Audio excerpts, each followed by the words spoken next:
So you crushed it during Ramadan. Now let's make sure you keep those gains, get stronger, and keep that momentum. So today we're gonna talk about your fitness blueprint post-Ramadan. We're gonna talk about nutrition. We're gonna talk about workout. We're gonna talk about everything. So let's get right into it. My name is Sabah. I go by Sabah Fitness on these social media streets. I started my fitness journey in 2017. Seems like a long time ago, but it's not that long. My goal was to gain healthy weight and muscle mass, and that's when I discovered bodybuilding and I fell in love with it. My passion absolutely was to transform my physique, and that's exactly what I did. Now my mission is to help you get into your fitness journey, stay on track as well, and help you get stronger, boost confidence, and lead healthier life. So today we're going to talk about exact blueprint that you need to start your fitness journey if you are just starting, or if you're coming off of Ramadan and you want to start your... Without further ado, let's get into our regularly scheduled program. So step number one, of course, is to ease back into your routine when it comes to fitness, when it comes to work and everything in between, especially when it comes to your eating habits. So step number one, we're gonna make sure we're gradually increasing our eating habits. We're, slowly eating in smaller portions, and that way we're gonna gradually increase that. And then the second one is going to be, of course, making sure that our protein intake is higher, at least to get at least like at 90% when it comes to either per pound of body weight or per pound of ideal body weight. And then the next thing is going to be, of course, making sure that we are focusing on hydration, getting at least 1 gallon of water a day. It might be a little bit hard, especially if you're just coming off of Ramadan like me, but you were going to slowly increase that. So that's step number one. Let's get into step number two. All right, so the step number two is going to be transitioning your workout program or your workout schedule in general. So making sure that we are working out at least 3 to 4 times a week. And then also when it comes to your workouts, we're gonna add maybe a little bit higher reps, maybe higher sets. So if you were doing 3 sets during Ramadan, maybe we're gonna go for 4 sets or 5 sets, and then that way we're gonna do maybe lower reps, so 5 sets of 5, something like that, so we can gradually increase our strength as well as our fitness level. And then the second thing is gonna be, of course, making sure that we are frequenting our workouts. So that just means instead of maybe if you were working out 2 times a week during Ramadan, now we're gonna work out 3 times or 4 times a week, maybe up to even 5 times a week, and then slowly gradually get there as much as possible. And then also, of course, making sure that you're focusing on form is absolutely crucial, especially when it comes to working out with weights. So making sure that we are focusing on form, maybe even practicing some lifts, like major lifts like squats, deadlifts, and things like that, that if you haven't been doing it during Ramadan, now you're getting back into the gym, then that's going to be a perfect time to practice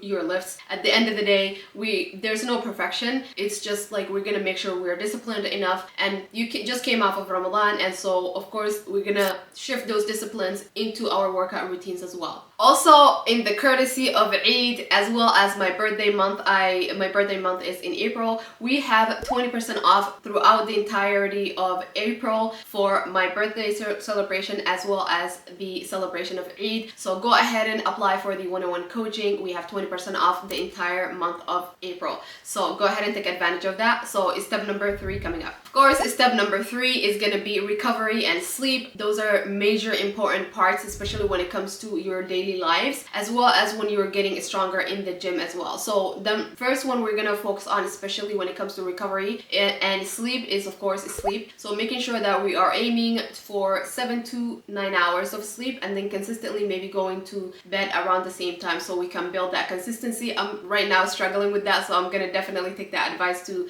my notes as well. So make sure that we are doing that, increasing our frequency of sleep or sleep schedule by going to bed around the same time every night, so we can at least build that consistency. And then the next one is going to be, of course, making sure that we have movements, stretches, mobility work, and even maybe getting to your 10k steps. It's a little bit harder to get into 10k steps if you haven't been doing it consistently during Ramadan, so maybe at least starting from 5k to 8k and then to 10k. And then so that's going to also ensure that we are minimizing stiffness, we're going to minimize injury, and we're going to absolutely also prevent injuries when it comes to getting into the gym. All right, step number 4 coming up. And step number 4 is making sure that you're keeping balanced diet. This is definitely going to help you, especially when it comes to your energy levels throughout your day, as well as when it comes to your workouts, as well as your general schedules like work and stuff like that. So in this one we're going to make sure we're going to follow the 80-20 rule. So we're going to have 80%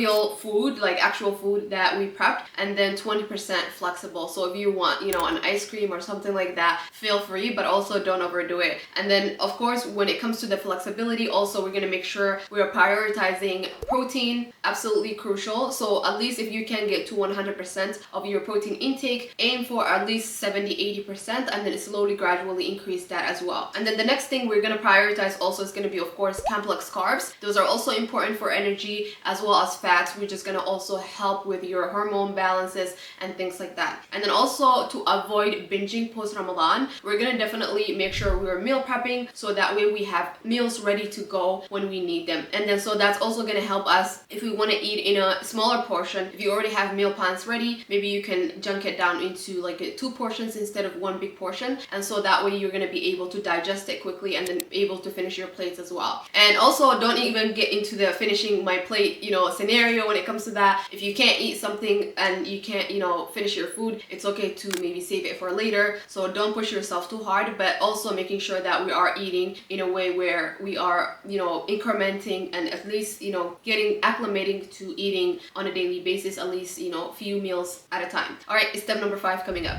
All right, step number 5 is gonna be setting new goals and staying consistent. At the end of the day, there's no perfection. Perfection does not exist. Consistency is key in this world, especially when it comes to your fitness, you know, your fitness journey. So in this section, we're gonna make sure, you know, we're reflecting our Ramadan, whatever we did during Ramadan. We're gonna reflect what worked, what didn't work, things that we can take away from Ramadan as well. The consistency that you built during Ramadan and the consistency that you were fasting the whole entire month is the consistency that we need to now bring this into our new phase, which is going back into the gym and our fitness journey. So then that's gonna look like, you know, reflecting on the Ramadan in general, like what worked, what didn't work, what are things that you wish you could have done, you know, last year that now you want to implement into this new year that it's starting. Movements, do you need to do more? Do you need to, you know, kind of increase your steps? Things like that. Next one is going to be making sure that we are setting realistic goals. At the end of the day, setting goals is very important, but also executing those goals are even more important. So making sure that we have, you know, goals that are the next 30 days, next 60 days. I already have the next 3 months planned for me, especially when it comes to my workout and when it comes to my nutrition. So hopefully you guys can do something similar to that, making sure that you have workout plan that is ready to go right now. And if not, I'm gonna keep, you know, sharing more tips that, you know, you guys can take away from when it comes to that as well. But make sure you have at least something planned that you can execute, and then also add that into your daily schedule, so that way it's gonna be a lot easier for you to execute that. All right, and then the next one is gonna be, of course, making that we are making those plans realistic. So what is your, you know, the most important goals, especially when it comes to your fitness? Is it, you know, you want to make more strength gains? Is it you want to be more endurance based, so you want to make sure that your cardio is better? Is it, you know, you want to cut, or you want to get into a fat loss phase perhaps? What is your goal? So you have to clarify those things in order for you to execute. Otherwise, if you don't have a lot of clarity on the whatever your goal is, especially when it comes to your fitness journey, it's going to be a lot harder to execute because you literally don't know what to do. All right, so then the next one is going to be tracking. I am a big proponent when it comes to tracking, especially when it comes to making sure that you're taking progress pictures. It is good to weigh yourself at the beginning of when, like, maybe when you're starting a program, when you're starting, you know, a fitness phase. Like right now we're getting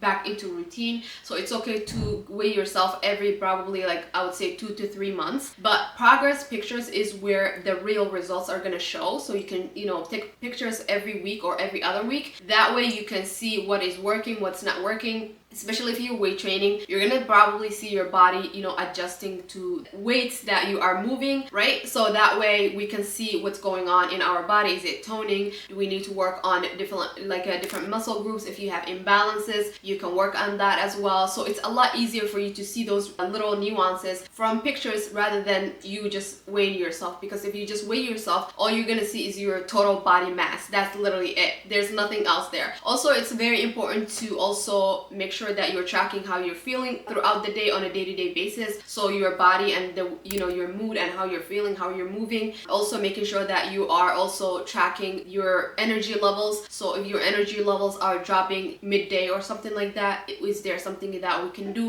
rather, like we can maybe sleep better during the night, maybe we can make sure we have better balanced diet, maybe we can make sure we add electrolytes into our hydration plan, whatever the case might be. So those are very crucial steps, especially when it comes to you getting back into normal routine after Ramadan. So next we're going to talk about final points as well as actionable steps that we already talked about, but just kind of like I want to make sure that this is grained into your brain so you can execute as well. All right, so that's coming up next. Ramadan taught you discipline and consistency. Use that same mindset to level up your fitness journey after Ramadan. And also, this is what we talked about. These are the key takeaways from this video. Number one, making sure that you're easing back into routine. So making sure that you're sleeping, you're setting up your schedule and everything that you need, and making sure that we're prioritizing night routines because your day starts the night before, right? And making sure also you have transition workouts, so you're transitioning your workout schedule to a new schedule, making sure that we're at least working out 3 to 4 times a week. And then also next one is going to be adjusting your sleep and recovery. So sleep, especially making sure that you're sleeping around the same time every night and adjusting that as well. Next one is going to be keeping balanced diet, at least 80-20 rule. We're going to follow that throughout this month, and that's going to be making sure that we're eating 80% whole foods, 20% flexible, so we can maybe have a takeout or something, but that's going to be based off of course your diet and your schedule, but also making sure that we have routines where we're having meal plans and we're setting that up to set ourselves up for success as well. And then the last one is going to be making sure that we are setting new goals, we're setting realistic goals, and we are staying consistency on that. At the end of the day, the name of the game is consistency is key. All right, lastly, we have 20% off on the one-on-one coaching to celebrate Eid as well as my birthday month, April, so the whole entire month as well. So make sure that you are signing that up. Link should be in the description below as well. So this is going to give you solid routines, of course, and then meal plans. You're going to have weekly check-ins with me, so every single week we're going to track your progress based off of your progress pictures. We're going to track your mood, we're going to track everything, and also I'm going to be literally available for you 24/7, so you can talk to me and chat with me any time of the day if that need be. But also we're going to make sure we're adjusting your meals and your workouts based off of your preferences as well as your fitness level, and then hopefully we're going to get you beyond that as well. And then lastly, make sure you guys like this video, make sure you're subscribing to this channel, and then share it with your friends as well. Next week coming up, there's so many questions that I have gotten that I'm gonna start answering. So next week we're gonna answer, somebody asked the question of how much should I eat to gain weight without gaining fat. So we're gonna answer that. I'm gonna give you guys like a whole entire blueprint step by step. Make sure you come right back here next week. In the meantime, make sure you guys subscribe to the channel, like this video, share it with your friends as well. Until next time, make sure you wake up, take action, repeat. Bye.